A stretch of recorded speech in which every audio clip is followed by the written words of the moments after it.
All right, what's up, everyone? It's your boy Jeremiah, co-host of the Richie and Meckel Connection. I hope everyone's doing well. You know, me and Gabe are in our little off season right now. We wrapped up season 1 2 Sundays ago, and we also did a little bonus content after Game 6, a little live reaction that you can check out on our page. Season 2 will be back this Sunday with a very exciting episode. I'm not sure if we mentioned it on the pod, what our season 2 opener will be, so I don't want to spoil it now, but let me just say it's going to be really exciting. It's going to be a really fun episode. And season 2 in general is just going to be really fun. I think we're going to get a lot more creative with season 2 now that we kind of have a better idea of the vision for this thing and what we want to do long term. I think you guys are going to see a lot of that in season 2. So I'm really excited for that. Once again, thanks for everyone who's supported during season 1. And, you know, yeah, so I'll just get straight into this. So the real reason why I'm making this video is because I want to do a little mock draft for the NBA. I don't know if some of you may know that the draft is actually, depending on when this video comes out, either tomorrow or tonight. And, yeah, I just thought it would be kind of cool to do my own little mock draft. I did 7. I did the first 7 picks. So 1 through 7, Detroit has the number 1 pick, followed by Houston at 2, Cleveland at 3, Toronto 4, Orlando 5, Oklahoma City 6, and Golden State 7. I wanted to end it right at the Golden State pick just because I think that could be a really important pick for a lot of reasons. But yeah, so I'll just get into my mock draft. So with the number 1 pick that belongs to Detroit Pistons, I actually have Evan Mobley going first. And I know this probably is a real surprise to a lot of people. You know, if you look at other mock drafts, I know CBS and Kevin O'Connor, even Bleacher Report, they had Cade Cunningham going first, which I'm not saying that's wrong or that's crazy, because if you look at Cade, you could kind of see right away what's so tantalizing about him and what pops out, and, you know, what can kind of translate to the next level. I think he's going to be a pretty good player, but when I look at Evan Mobley, I just see someone who can be not only a really good player right away, but a generational player in a few years. I mean, he's 7 feet. He could kind of defend any position, similar to what Giannis was able to do in the finals when he was able to guard Chris Paul, and then he would switch on to Booker and then go to Ayton. I think Mobley, maybe not on the level of Giannis, but I think he gives you similar traits when it comes to his ability to kind of defend 1 through 5, which is very special, something that should be valued a lot, especially in today's game. I mean, you saw it in the finals, how important that is. Yeah, he has shades of Chris Bosh, a lot of comparisons to Bosh, which I can kind of see on the offensive end. He's really active. He moves a lot, which is really good. He has a really good touch, a really good inside game, a sneaky good passer. But what I was most impressed was his play in the tournament, which I think I just like when a guy, especially a college player, performs well in the tournament. It's, you know, the biggest stage for them, and I thought he played really well, which was part of the reason why I thought he should go number 1, kind of just because he showed me that when those moments are and those stakes are high, he's able to kind of, you know, step up to the plate and, you know, showcase his talent.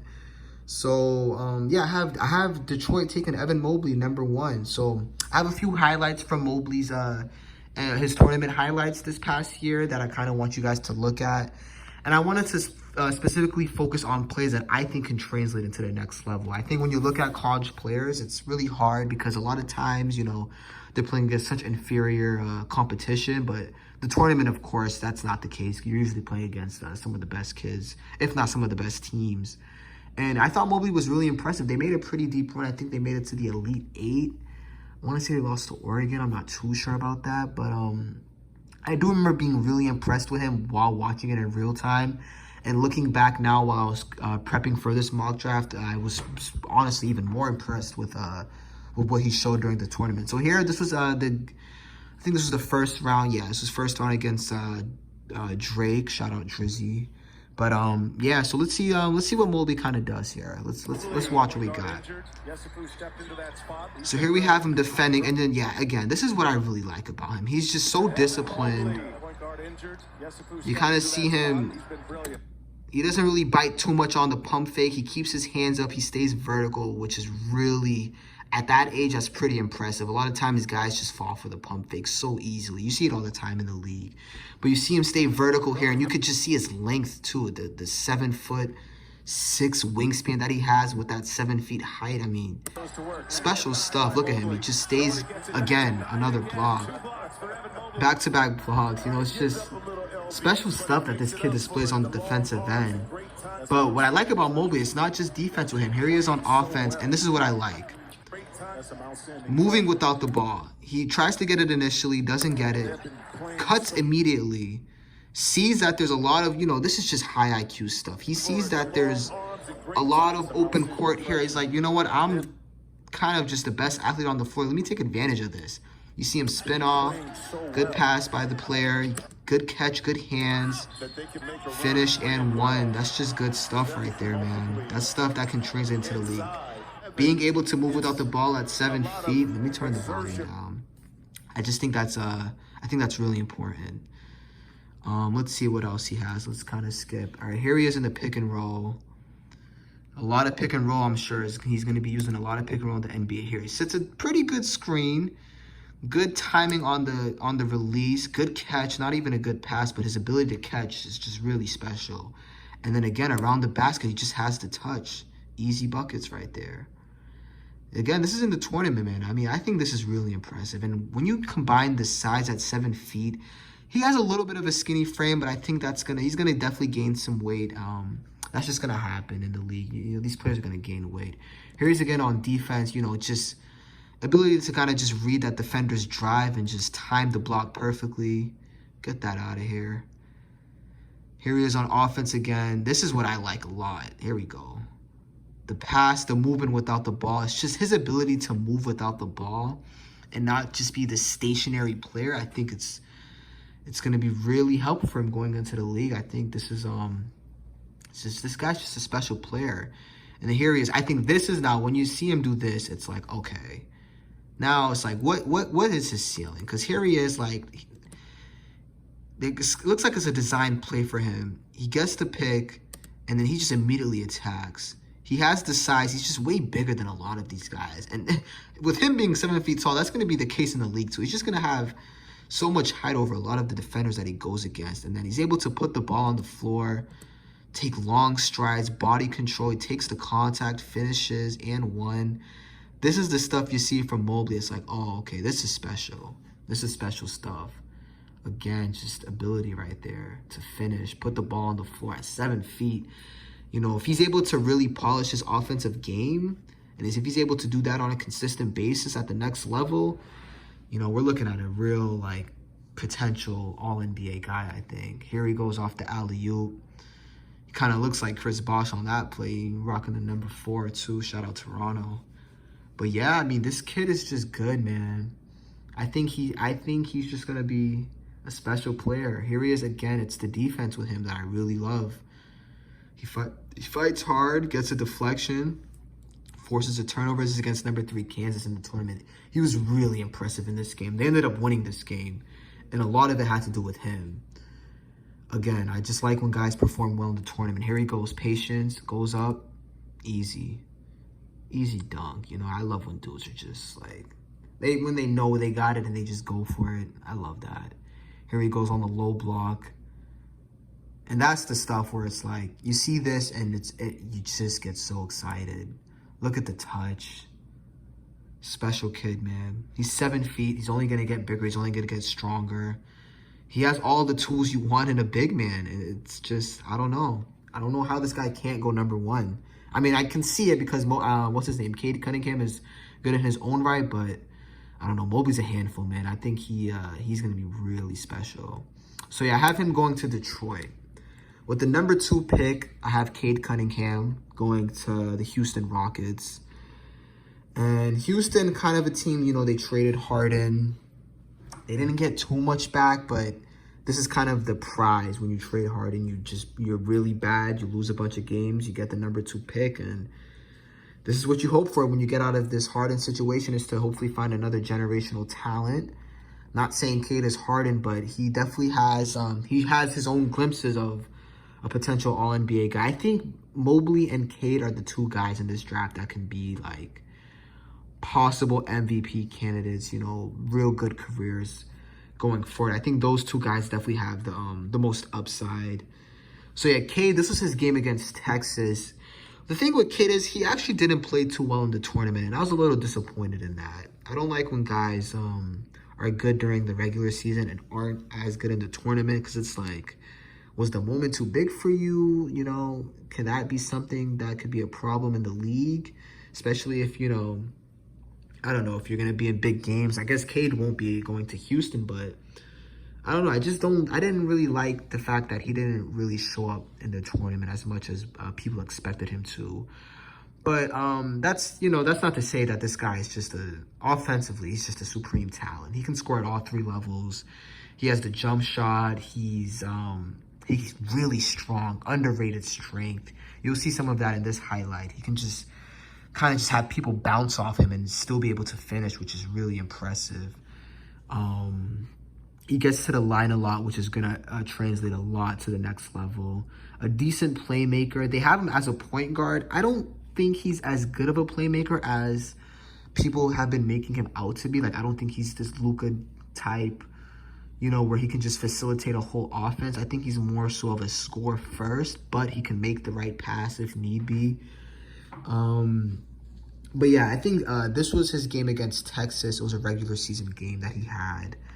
And he had 25 in this game. Texas was ranked 11. Oklahoma State was not ranked at this time. And he was just really good in this game. I saw a lot of things that I liked from him. So we'll watch some of these highlights. Here he goes. Just the ability to just put the ball. There you see the strength, finish, and one. You know, he's really good off the dribble. And that's definitely going to translate to the next level. Nowadays, teams, you just see the teams like with the Clippers, for instance, they had a bunch of guys who were able to create off the dribble, and it's why they were able to stay in that series with Phoenix, you know, even without Kawhi. You know, they had Reggie Jackson, Terrence Mann, obviously Paul George, and Cade Cunningham. I think he can create off the dribble at one of the highest levels, especially as a rookie. So we're going to see how much this translates to the league. I have some question marks with him, but you see a good pass there at the playmaking that I mentioned before with him. It's definitely there. It's not at this level that is elite or anything, but he's able to play make at a pretty decent level. And with that size, 6'8", I think a 220-pound frame. There you see him finish through contact. He's just a guy who's just he's gonna get buckets right away. That's for sure. I don't know how much this will translate into winning. We're gonna see, especially going into Houston. I think they're gonna be bad for at least another year or two. I mean, with Cade or no Cade, but he's definitely he definitely has a good feel for the game. Here you see him. This is kind of just his bread and butter. It's his ability to just get buckets at all three levels. It's kind of why a lot of people have him going number one, which I won't argue against, but I think Evan Mobley just has the higher ceiling, especially defensively with Mobley. Cade has moments on defense where he kind of, you know, he gets in the right place at the right time. He has good defensive instincts, but I wouldn't necessarily, that's just a really good move right there with the Hezi and one. Not an and one, but, or maybe an and one. Cade has good moments defensively though, where he has like these instinctive moments where he, you know, reads a pass, but he's definitely not the defender that Mobley is, that can kind of just guard 1 through 5, nor is he this, you know, ball, like you just put him on someone and just, you put him on the other team's best guy and tell Cade to just lock that player down. I don't think he's that defensive player yet. I think there's potential because of the IQ, but we're going to see, you know, it's obviously the NBA players, their offense just is way better than anything he played in the Pac-12. But here he is in transition. I'm not sure how good of a job I am doing recording. He gets fouled there. He has an act for drawing the fouls. Here he is with the passing ability, a good pass out of a double team. Kind of just showing what we already watched. Yeah, so this game was against Texas. You kind of see them. They actually, they fought back in this game. Here you go, 3. Oh, this move was tough. Look at this move right here. I thought he was going to settle for it. Oh, man. Like, that's the stuff you see from Cade. You're like, okay. Offensively, kind of Tatum-esque, honestly, with his, the herky-jerky, the strength again. The underrated part with him is his strength. He can just finish, straight out finish, man. So, yeah, I have Cade going, so I think that you guys kind of get a feel for him there. Enough of a feel for him. I have him going 2 to Houston. Who knows if, you know, Houston might trade this pick. Who knows if another team might swoop in. But as of now, I have Mobley going 1 to Detroit, Cade going 2 to Houston. Cleveland has the number 3 pick, and I have them taking Jalen Green. More so because this guy is, I think it's just a 3-player draft. At the top 3, kind of have 3 guys who can really be special. And I think Cleveland having the 3rd pick, you kind of have to go with Jalen Green here. I mean, this kid's just also a freakish athlete. He doesn't have as much of a feel for the game as Cade does, but his athleticism, I mean, here you see him just the speed, the explosion. With him, it's a lot of athletic ability that kind of draws the eyes. I have questions when it comes to his IQ and his decision making, especially if you're gonna want to put the ball in his hands a lot. He had a pretty high usage rate on this Ignite team. He was also a good thing to note. So this was in the G League. Nice little step back there. He definitely has raw talent. I mean, that's just a pretty good move. Good tight handle there. Here he is in a fast break. You kind of just see him running. He's just catches the oop. He's a real good athlete. He definitely can put on a few more pounds. It's going to help him, especially defensively, to build that frame up a little. I think now you're going to see him guard a lot of point guards and shooting guards, but at his size, at his height, I should say, you want him guarding some threes, and he's going to have to put on weight for that, but he's just so explosive, and that's really what's exciting about him. Here he is again in the fast break. He just runs, which you also love. He just goes out, runs. I have him going 3rd to Cleveland. They're kind of in a weird situation. They have Kevin Love. You really don't know what's going on with him. Sexton, a lot of trade rumors with him. Jared Allen might, sign with another team. A lot of question marks with Cleveland. And I think if you're a team like Cleveland with a lot of question marks, why not take a shot on this Jalen Green kid who, is definitely a lot more raw than Mobley and Cade Cunningham. I think those 2 players are more polished, but he definitely has glimpses of superstardom written all over him. And I just love his athletic ability. I think you can never go wrong with someone who's just able to kind of just fly and run, Like, why not take a pick on the more athletic guy, especially when you look at some of the dudes after with Suggs and Book Knight and even Kuminga. I think Jalen Green for Cleveland is a good pick. So that takes me to number 4, and that pick belongs to the Toronto Raptors. And I have them taking Jalen Suggs. So Suggs, we can kind of end Jalen Green's highlights. Suggs is just a guy, man. I think he has the highest floor out of anyone in this draft. Meaning that I'm not saying he's going to have the best. That doesn't mean he will have the best career or have the highest ceiling. I think Mobley has the highest ceiling. Kuminga also might have the highest ceiling. It's just he needs to put a lot of things together. But Jalen Suggs is a guy who I think right away is just going to be really good for any team he plays for. And Toronto could use that. They have question marks right now with Lowry. We don't know if Lowry's going to stay on that team. They have Van Fleet, Anunoby, Siakam. A lot of trade talks with Toronto, but I think if you're Toronto, you got to take Jalen Suggs with the 4th pick. He could kind of be your predecessor to Lowry, especially if Lowry decides to leave. And he's just a player with high IQ, really good defender, has a really good feel for the game, and he's just one of these guys who he really he's a moment type player, big moment player. And this was during the tournament in the Final Four against UCLA. And this was this insane sequence he has, which I remember watching this live. He had a block and then an assist to give Zaga the lead with 2 minutes left, as you guys can see. It was 77 all. And this play, I think, kind of just exemplifies the type of player Jalen Suggs is, and the type of player that, you want as an NBA franchise. Just a winner, someone who competes, defends at a high level, really high IQ. He may not be as talented as the other guys, but I think his feel alone for the game is gonna translate well. So this play, yeah, let's just check this out. Here we go.